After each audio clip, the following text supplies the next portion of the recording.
So what you're gonna need, a 6x18 sheet of metal. It can be aluminum or steel. I'm using 16 gauge steel.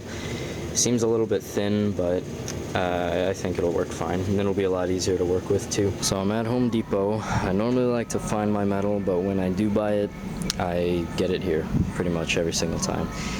Just ask a store employee where they keep the bar stock and sheet metal. Don't expect to find any kind of spring steel or anything though. It's mostly just welding steel, but for my purposes, that's fine. Then a saw blade, duh. Got this one. It's got these little holes in it. I think they have something to do with like reducing the vibration in the blade. I don't really know, but they'll come in handy later. Bolt, nut, couple of washers. If you can get 5/8 inch lock washers, for some reason the Home Depot that I went to didn't have them, but if you can get them, get them. But if you can't, I'll show you a little trick that you can do with these just regular washers. They have to be 5/8 inch, okay, because that's the same size as the arbor in the saw blade. We got some rivets, 3/16 inch. I think that'll be pretty good. They're not too big, not too small. And the corresponding drill bit. And always, always, always safety glasses. Not even trying to be a mom, okay? Like, I wear them every single time I make stuff because I friggin' hate getting stuff in my eyes. No one's gonna think you're cool for not wearing them. No one's gonna think you're cool for wearing them, but I wear them every single time. Oh, and optionally, some leather that you can cut into strips to wrap the handle with. Tools you're gonna need, Sharpie, Dremel tool with a cutoff wheel, a drill, angle grinder, and just various hand tools like a hammer and this thing.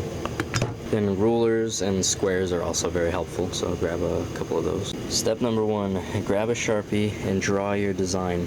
You can get as artistic with this as you want.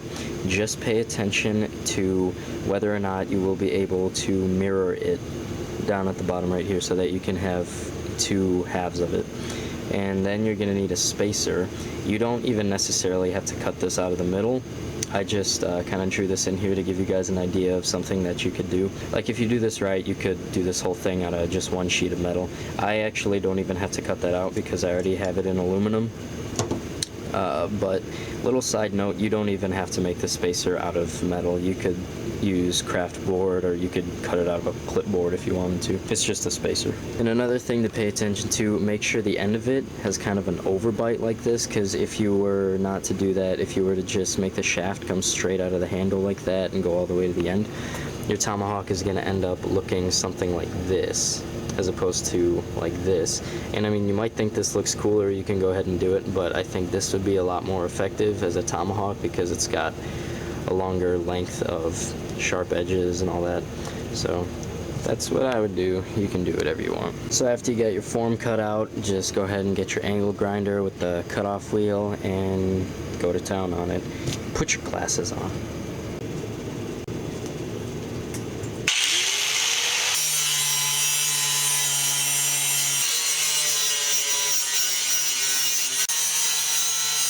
So I got one half out. I just gotta clean it up a little bit, and I kind of overshot the overbite on it, so I'm probably gonna take some of this off and move the hole back to like right here. But you might notice, hold on. But you might notice that I'm a little off from the line. I like to cut a little bit on the outside of the line so that you don't have to worry about these little grinder continuations ruining the aesthetic look of your saw blade tomahawk.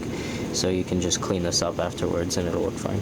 Here's how it looks after I've reduced the overbite on it. And so I put it in the vise with the edge that I cut facing up, and I'm going to be putting this grinding wheel on the angle grinder instead of the cutoff wheel to clean up the edges.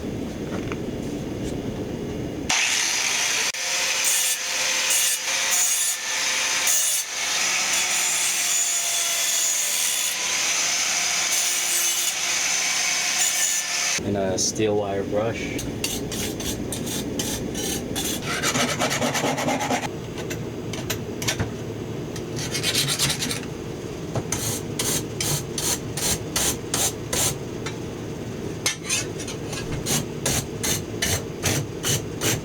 Now you might be wondering why I'm using gloves for brushing and not for, you know, the angle grinder. This is just me. Don't take my advice on this or anything, because I don't want to be responsible for anybody, getting a finger ripped off. But when I use rotary tools, things that spin, like the angle grinder or the bench grinder, I don't like to use gloves, because for one, you have better control over the tool or whatever you're handling if you're not wearing gloves, and for two, it's a lot easier to get a glove caught on something and get your hand pulled into whatever tool that you're using than to get your finger caught on something. And personally, I'd rather have a little cut on my finger from getting swiped by a micro hook than getting my whole entire finger ripped off because I was wearing a glove. So don't take my advice on that. I'm not telling you to do that. Go ahead and wear gloves if you feel like it, but I'm just saying I don't wear them when I use rotary tools. So I got the first half all cut out and cleaned. I just got to do all of that again. Alright, 2 identical halves. So for the hole, the very cheapest 5/8 inch drill bit you can get at Home Depot is the Black Oxide Milwaukee, and that is about $20. The next step up would be the DeWalt, that's about $30, and then the next step up would be the Rigid Cold Fire drill bit. That is about $35 to $40. So in the stead of that crap, we are just going to be using a Dremel tool with a cutoff wheel. Why, yes, it would be pretty much impossible to cut out this little hole perfectly with a cutoff wheel, so we're just going to make it a square. It seems kind of weird, I know, but as long as it's 5/8 of an inch from side to side, it really shouldn't be a problem, especially after I show you that trick that we're going to do with the washers.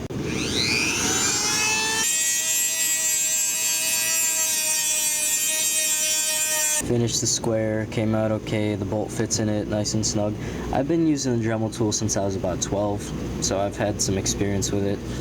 If you try using the Dremel tool and your square doesn't come out quite as clean, don't even worry about it, because the washer is going to cover it up anyways, so you don't even have to worry about how clean it is. Now once you bolt it and clamp it all together, you will notice there are some imperfections. This one's a little too long right here, comes out a little right there. So you don't have to do this, but I just like to keep it as clean as possible, so I'm gonna fix this up a little more with the angle grinder. Wait, what the? Oh, the angle grinder. Okay, now we're gonna lay some flat black on this on the outside to make it a little more aesthetically pleasing.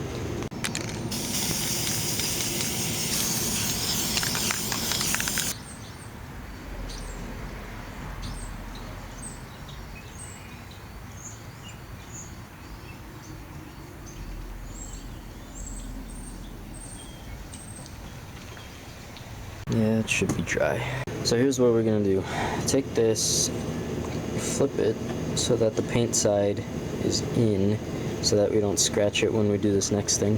Put the bolt all the way through, take both washers, put them on, take the saw blade, put it on, and then put the bolt on. The order that it's in right now really doesn't matter, we're just trimming the bolt, so take your Sharpie and make your mark on it. Alright, I got my mark. I'm just gonna stick this in the vise now and cut the end off.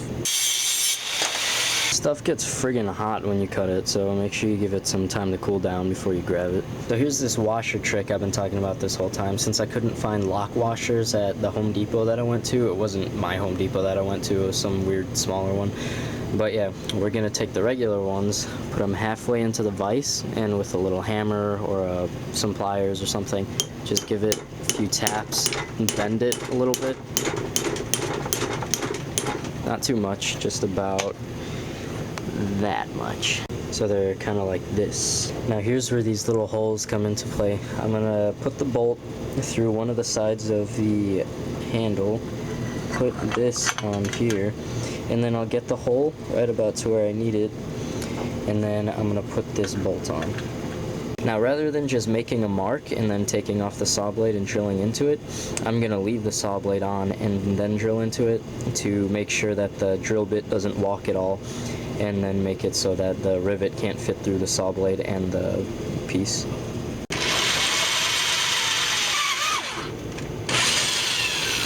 Now I bolted both halves together, and I'm going to drill through the second half. So then take your saw blade, put it on the bolt. Fun fact, Borderlands actually has their saw blades facing the wrong way. Saw blades cut like this, not like this.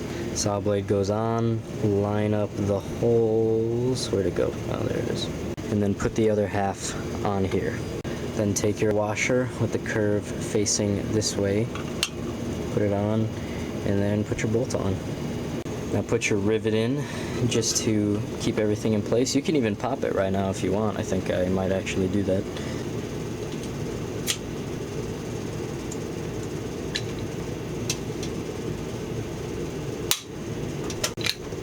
Now here's the point of bending these washers like this. See how the bolt doesn't come nearly to the rim of the washer? I'm gonna take this, put this side into the vise, like flat like that. And then I'm gonna use probably this guy, and I'm gonna tighten this so tight that it flattens the washers, so that'll keep that in there really, really tight.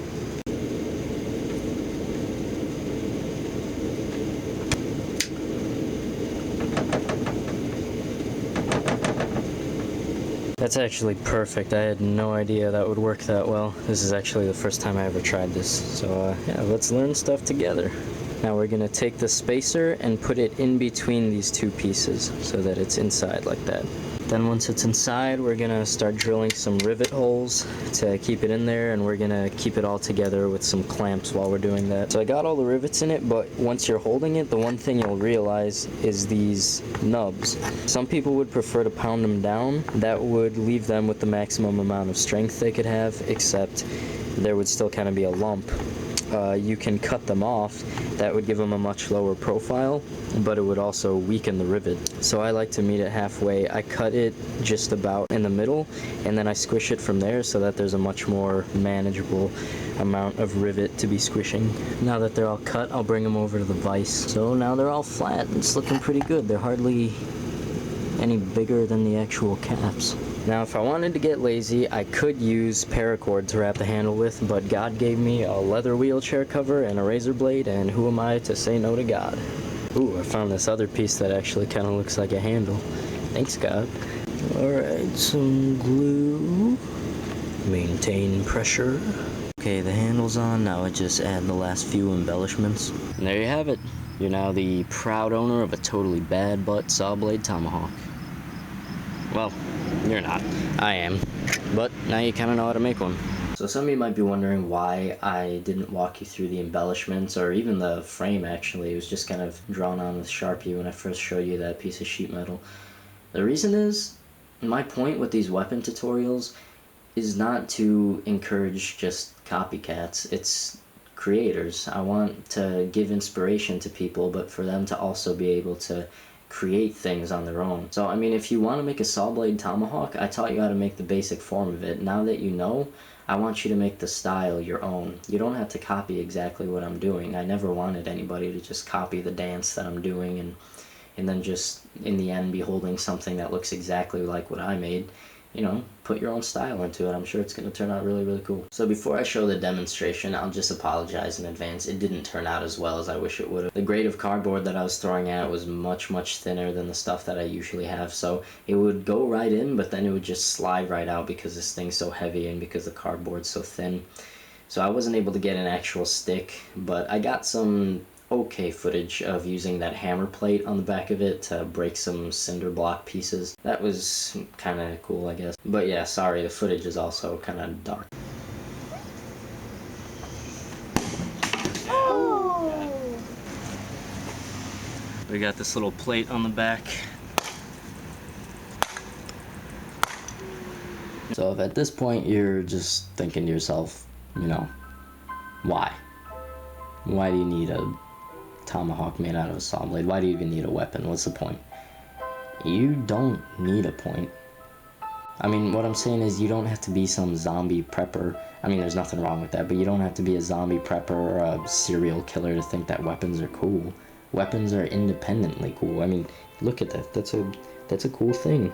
That's a cool thing by itself without me hurting anybody with it. That's just a cool thing right there. You don't have to commit an act of violence just because you have a weapon, and having weapons definitely doesn't mean that you will commit an act of violence. I've been making weapons since I was 12.